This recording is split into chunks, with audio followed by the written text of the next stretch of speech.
This is what happens when you have boundaries after you didn't have boundaries. This can be with your twin flame or a coworker or a parent or another loved one. And it happens all the time. And I'm going to tell you what happens just so that you can be aware.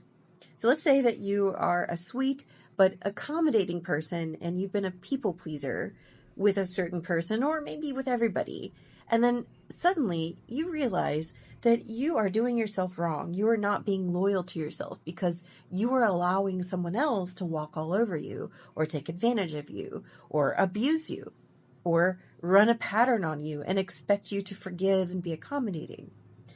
The moment that you stop putting up with being treated badly and stand in your own power, the person who was benefiting from you not having boundaries, they're going to start to rail. They're going to start to complain. They're going to start to say, you're causing drama. You're causing arguments. When what you're doing is you're saying no to the behavior, and that energy that you used to absorb is being absorbed by them. They don't like that. They're going to think, what happened to this accommodating person that I could control and manipulate and walk all over? And you're going to not deal with that anymore. It's not fun. I think probably a lot of the reason why people are so accommodating and are so people-pleasing is because they don't want to deal with that kind of effect of no longer being people-pleasing. I mean, that's where it starts. Here's a funny way to think about it.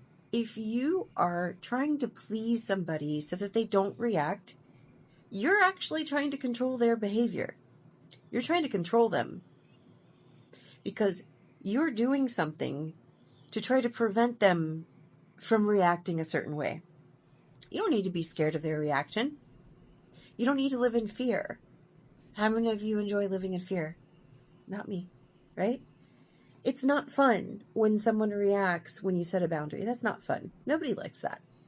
But what I don't like even more, what I like worse than that, is disrespecting myself and distrusting myself because I'm too chicken to set boundaries. That's what I don't like even more. So you've got, the lesser of two evils. Well, one of them isn't evil, but if you have a boundary and someone reacts to it, I would prefer that than abasing myself, not having boundaries, being a people pleaser, and not really trusting myself because of that. I'd prefer the person's reaction. I don't like it, but I would prefer my own dignity than, to try to mitigate someone else's behavior because I'm too afraid to set boundaries or to have respect for myself. So sometimes this happens, and you might tell this person, hey, I'm not going to accommodate you there anymore, in so many words. You don't need to be mean about it. I encourage you, if you need to share your feelings in a way where you're like, I'm going to be reactive, I don't want to be reactive, then talk to AI, right? Like, write it out with AI. And then share your feelings after you've processed them. I can help you with that. I coach people with this.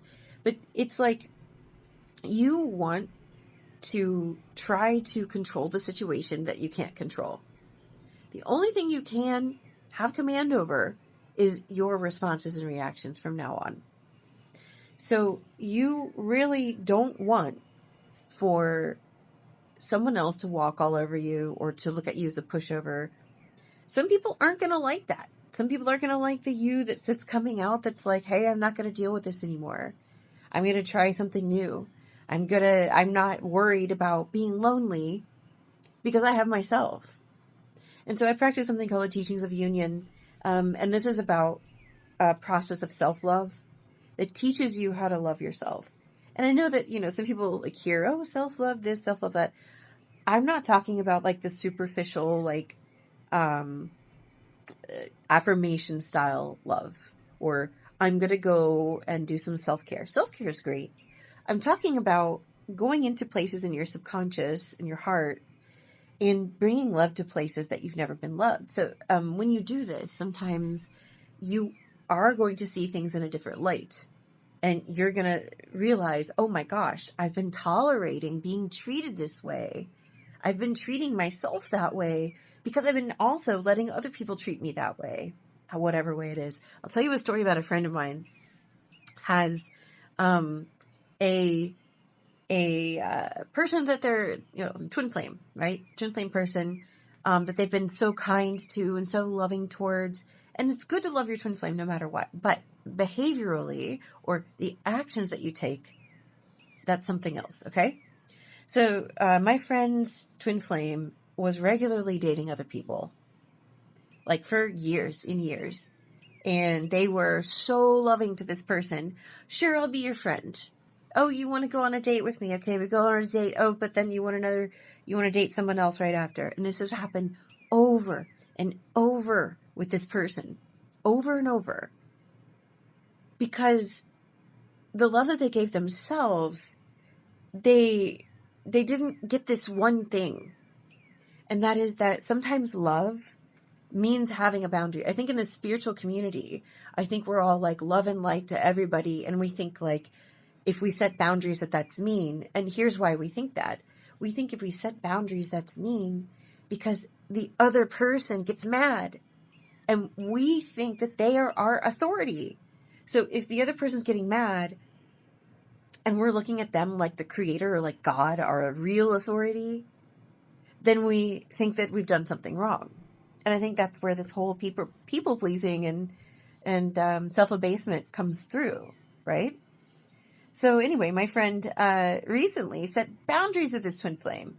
No more. You're not going to be friend zoning me and getting all of your friendship needs met, knowing that I love you and like you and want a romantic relationship with you. You're not going to get that for free. My love isn't free. It's free in my heart, but my energy, my milk, my honey is not free. This is what you should say to yourself. Your milk, your honey is not free. It's valuable. You don't have to be like a suck-up person about it. Well, it's not free. You got to pay me. No, that's not what I mean. That's not what I mean. You don't have to pay for love.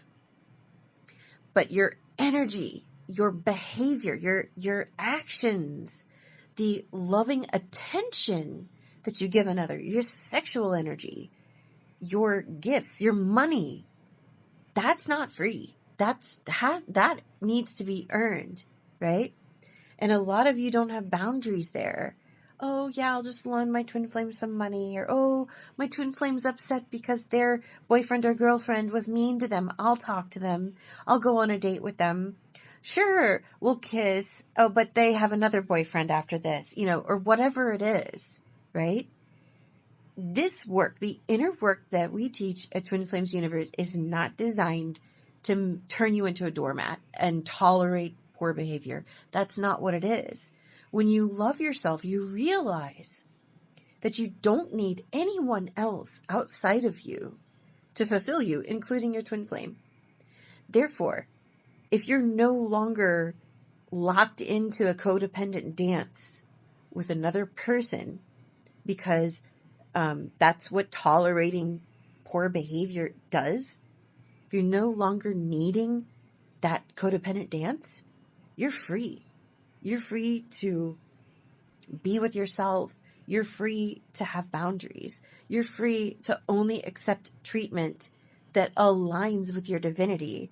You're free to explore yourself, right? And to find out where you can be more divine in how you treat yourself. But you don't need to accept poor treatment from other people or a bad deal, a bad transaction with another person because you're afraid of loneliness. Because I promise you, when you realize that you're never alone because you have the divine within you, you have God within you, God is a person, right? Then you don't need other people as a needy kind of thing. When you do that, when you shift, yeah, maybe people that were benefiting from you not having boundaries will get upset. But maybe some of those people, and I promise especially your twin flame, will begin to match your new choice and start respecting you and honoring you and showing up. This is the law of attraction. Like attracts like, as within, so without. When you change your position about yourself with respect to yourself, the world must shift to make that happen. The world must shift to make that happen. It must be done at a core level. You can't think through this. You can't just, snap your fingers and have a thought or like a little cloud come through your mind. Oh yeah, I'm going to respect myself now. Oh. No, you actually have to do it. And I can show you how. So thank you so much for watching this video. Respect yourselves. Don't worry about ego thrashing around when you have boundaries. It will die down. Okay? Your twin flame will make the same core choice as you. Don't be afraid to have high standards and choose your divinity. Your harmonious twin flame union can only thrive in the unconditional soil of unconditional love. Soil of unconditional love. All right. Thanks, guys. See you in my next video.